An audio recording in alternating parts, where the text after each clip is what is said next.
దేవుని లేఖనం చెప్తుంది 23వ కీర్తన 5వ వచనాన్ని ఒక్కసారి మనం చదువుకుందాం. నా శత్రువుల ఎదుట నీవు నాకు భోజనము సిద్ధపరచుదువు, నీవు నాకు భోజనం సిద్ధపరచుదువు, నూనెతో నా తల అంటి ఉన్నావు, నా గిన్నె నిండి పొర్లుచున్నది, నా గిన్నె నిండి పొర్లుచున్నది. రాజు అనేటువంటి కీర్తనకారుడు దావీదు అంటున్నాడు, నా శత్రువు ఎదుట నీవు నాకు భోజనం సిద్ధపరచుదువు, నూనెతో నా తల అంటి ఉన్నావు. దేవుని వాక్యంలో నూనె అనేటువంటి మాట మీరు చూస్తున్నప్పుడు నూనె అనేది పరిశుద్ధాత్మకు సాదృశ్యం. ఇక్కడ నూనెతో నా తల అంటి ఉన్నావంటే పరిశుద్ధాత్మ అభిషేకం గురించి మాట్లాడుతున్నాడు.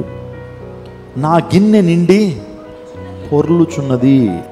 ప్రతివచనం ఇక్కడ దావీదు అంటున్నాడు, నా గిన్నె నిండి పొర్లుచున్నది. ఇక్కడ గిన్నె అంటే దేనికి సాదృశ్యం అంటే మన హృదయానికి సాదృశ్యం. ఈరోజున ఎంతమంది హృదయాలు నిండి పొర్లుచున్నవి? వేటితో నింపబడాలి మన హృదయం? చూడండి, మన హృదయం అనేటువంటిది నింపబడేటువంటి ఒక ఎలిమెంట్ అన్నమాట. హృదయంలో ఎన్ని గదులు ఉంటాయి? సైన్స్ బయాలజీ మనం మాట్లాడుకోవాలంటే 4 ప్రాముఖ్యమైన గదులు ఉంటాయి. వాటి గురించి మాట్లాడేది. కానీ హృదయం నింపబడటం, దేవుని లేఖనం చెప్తుంది, హృదయం నింపబడిన దాన్ని బట్టే నోరు మాట్లాడుతుందంట. అంటే నీ హృదయం దేవునితో నింపబడింది అనుకోండి, నువ్వు మాట్లాడే మాటలు ఎలా ఉంటాయి? దైవికంగా ఉంటాయి. నీ హృదయం పాప సంబంధం తలంపులు నింపబడి అనుకోండి, నీ నోట్లోంచి ఏమొస్తాయి? బూతులు వస్తాయి. అర్థమైందండి? దేవుని లేఖనం చెప్తుంది, హృదయం దేన్ని బట్టి అయితే నింపబడుతుందో నీ పెదవులు అవి మాట్లాడతాయి. ఈరోజున హృదయం వేటితో నింపబడాలి? వేటితో నింపబడుతున్న ఈ రోజున ప్రజల యొక్క హృదయాలు అంటే దేవుని లేఖనం చెప్పింది. దేవుని లేఖనం ప్రజెంట్ సిచ్యువేషన్ గురించి మాట్లాడింది. ఆ తర్వాత ప్రపంచ అంతం గురించి మాట్లాడింది. ఆ తర్వాత ప్రపంచం ఎలా ప్రారంభించబడింది, అసలు బిగినింగ్స్ దేవుని వాక్యాలను మనం చూస్తుంటాం. ప్రతిదీ కూడా మానవుని యొక్క హృదయాన్ని చూపించే గ్రంథం ఏది ప్రపంచం ఏదైనా ఉందంటే అది దేవుని వాక్యం మాత్రమే. హృదయం అన్నిటికంటే మోసకరమైనది, అది ఘోరమైన వ్యాధి కలిగింది. దాన్ని గ్రహించగలిగినటువంటి వాడు ఎవరు? హృదయ స్థితిని చెప్పగలిగినటువంటి ఏకైక గ్రంథం పరిశుద్ధ గ్రంథం.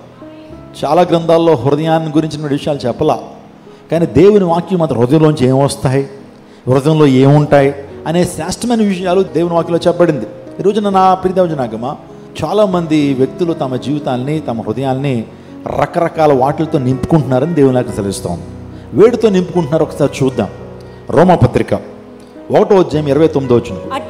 అట్టివారు సమస్తమైన దుర్నీతి చేతను దుష్టత్వము చేతను లోభము చేతను ఈర్ష్య చేతను నిండుకుని మత్సరము నరహత్య కలహము కపటము వైరమును వాటితో నిండి వారే కొండెగాండ్రును అపవాదుకులను దేవద్వేషులను హింసకులను అహంకారులను బింకములాడువారును చెడ్డవాటిని కల్పించువారును తల్లిదండ్రులకు అవిధేయులను అవివేకులను మాట తప్పువారును అనురాగరహితులను నిర్దయులు ఐరి. చూసారా, మనుషుల హృదయం దేంతో నింపబడుతుందో పరిశుద్ధాత్మ దేవుడు చాలా క్లియర్గా మాట్లాడుతున్నాడు. అక్కడ మనుషులట సమస్తమైన దుర్నీతి చేతను దుష్టత్వం చేతను, ఇంకా కింద చాలా లిస్ట్ ఇచ్చాడు. వీటితో నింపబడాలా మన హృదయాలు? మనుషుల హృదయాలు వీటితో నింపబడుతున్నాయి అన్నాడు. కానీ మనం దేవుని బిడ్డలుగా మన గిన్నె వేటితో నిండి పొంగి పోర్లాలి. మన హృదయం వేటితో నింపబడినప్పుడు మన దీవెన పొందుకుంటాం. మన కథ ఎప్పుడు మారుతుంది? మన జీవితంలో స్థితిగతులు ఎప్పుడు మారుతాయి? మన జీవితంలో దేవుని ఆశీర్వాదాన్ని ఎప్పుడు మనం పొందుకుంటామంటే మన హృదయం వేటితో అయితే నింపబడుతుందో ఆ నింపబడేటువంటి అంశాల ద్వారానే మన ఆశీర్వాదం ఏర్పడి ఉంటుంది. మన హృదయము కొన్ని వాటిలతో నింపబడినప్పుడే, మంచి వాటితో నింపబడినప్పుడే మన జీవితంలో ఆశీర్వాద ఫలాన్ని మనం పొందుకుంటాం. చాలామంది హృదయాలట కపటంతో నింపబడుతున్నాయట. అక్కడ దేవుని లేఖనం చెప్తుంది, అట్టివారు అన్నాడు. అక్కడ అట్టివారు అంటే ఎవరు? అట్టివారు అంటే మనం ఏమర్థం చేసుకోవాలంటే సృష్టికర్తను మరిచి సృష్టిని పూజించేటువంటి వారు. ఆ తర్వాత భ్రష్ట మనసుకు అప్పగించబడినటువంటి వారు. దేవుడు కొంతమందిని భ్రష్ట మనసుకు అప్పగించేస్తాడట, ఇంకా వదిలేస్తాడు. ఇంకా పరిశుద్ధాత్మ దేవుడు మాట్లాడి మాట్లాడి మాట్లాడి మాట్లాడి మాట్లాడి ఒప్పుకో సరి చేసుకో, ఒప్పుకో సరి చేసుకో, సరిదిద్దుకో అని అంటున్నా సరే కొంతమంది హృదయాన్ని కఠినం చేసుకుని బండ హృదయంలో మార్చుకుంటారు. వాళ్ళు ఎవరిని అంటారంటే భ్రష్టులు అంటారు. ఏంటది? భ్రష్టులు. ఇంకా భ్రష్టత్వానికి కూడా దేవుడు అప్పగించేస్తాడు. ఇంకా వారికి టీచ్ చేయటం మానేస్తాడు. వారి దగ్గరికి వెళ్ళి పరిశుద్ధాత్మ దేవుడు తీర్పు గురించి పాపాన్ని గురించి ఒప్పింపబడయ్యా అని చెప్పడం మానేస్తాడు, వదిలేస్తాడంతే. అలాంటి భయంకర స్థితి మనం రాకూడదండి. రెస్పాండ్ అవ్వాలి. నేను చెప్పాను, రెస్పాండ్ అవ్వనటువంటి వారు ఎవరంటే, ప్రతిస్పందించినటువంటి వారు ఎవరంటే పిచ్చోళ్ళు ప్రతిస్పందించరు, అంటే మెంటలీ రిటార్డెడ్ పీపుల్ ప్రతిస్పందించరు. ఆ తర్వాత మృతదేహాలు స్పందించరు, జీవం లేనిటువంటి వారు స్పందించలేరు. ఈరోజున భ్రష్టత్వంతో నింపబడినటువంటి వారు కూడా స్పందించరు. దేవుని లేఖనం చెప్తుంది, అట్టివారు అనగా ఎవరనంటే పాపంతో నింపబడినటువంటి వారు, సృష్టిని పూజించేటువంటి వారు, లోక సంబంధమైన ఇచ్చలతో జీవించేటువంటి వారు. వారి యొక్క హృదయాల్లో ఏముంటుందట? కపటం ఉంటుందట, దుర్నీతి ఉంటుందట, దుష్టత్వం ఉంటుందట, ఈర్ష్య ఉంటుందట. చాలా విషయాలు అక్కడ మాట్లాడుతూ వచ్చాడు. అంటే కొంతమంది హృదయాలు కపటంతో నింపబడ్డాయి అన్నాడు. కపటంతో నింపబడి, ఏంటి కపటం అంటే అర్థం ఏంటి? కృత్రిమము, కపటము. కపటం అంటే నేను ఒక చిన్న మాట చెప్తాను, మీకు చాలా ఈజీగా అర్థమైపోద్ది. తెర ముందు ఒకలాగా, తెర వెనకాల మరొకలాగా.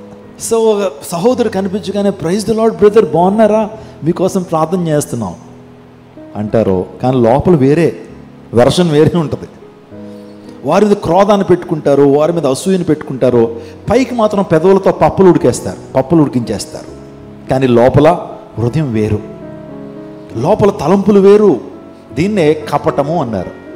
కపటము, కపటమైన ఆలోచనలు ఉంటాయట మనిషికి, కపటమైనటువంటి ఉపాయాలు ఉంటాయట, కపటమైన ఆలోచనలు, కపటమైన మనస్తత్వం. లోపల వేరే మనస్సు, కానీ పైకి చూపించేది వేరే రాంటి ప్రవర్తన. దీన్నే కపటం అన్నారు. ఇస్కరియోతు యూదా ప్రభు దగ్గరికి వచ్చి ముద్దు పెట్టాడు. అంటే కపటంతో పెట్టాడు ముద్దు, అది ప్రేమతో కాదు, కపటంతో పెట్టాడు. ప్రభుకి అతడు కపటంతో పెట్టాడు ముద్దేంటో ముందే తెలుసు. ఇస్కరియోతు యూదా ఎందుకు వచ్చాడో కూడా ప్రభుకు తెలుసు. ముద్దు పెడతాడని తెలుసు, రోమన్ సైనికులకి యేసు ప్రభువును అప్పగిస్తాడని తెలిసినా సరే ప్రభు అతనికి ముద్దిచ్చాడు, ప్రేమించాడు. అది యేసయ్య ప్రేమ. మనం ఏంటో తెలిసినా కూడా ప్రేమించేటువంటి వాడు యేసయ్య. మన పరిస్థితి తెలిసినప్పటికీ కూడా ప్రేమించేటువంటి వాడు యేసయ్య. ఆలోచన చేయండి, పెళ్ళైన కొత్తలో భార్య భర్తలు చాలా అమితంగా ప్రేమించుకుంటారు. కొన్ని సంవత్సరాల తర్వాత ఇద్దరు సీక్రెట్లు మరొకరు తెలుస్తూ ఉంటాయి. గతం తెలుస్తూ ఉంటుంది, సీక్రెట్లు ఏంటో తెలుస్తుంది. ఒకరినొకరు ఇన్ అండ్ అవుట్ బాగా తెలిసిన తర్వాత ప్రేమ తరిగిపోతుంది.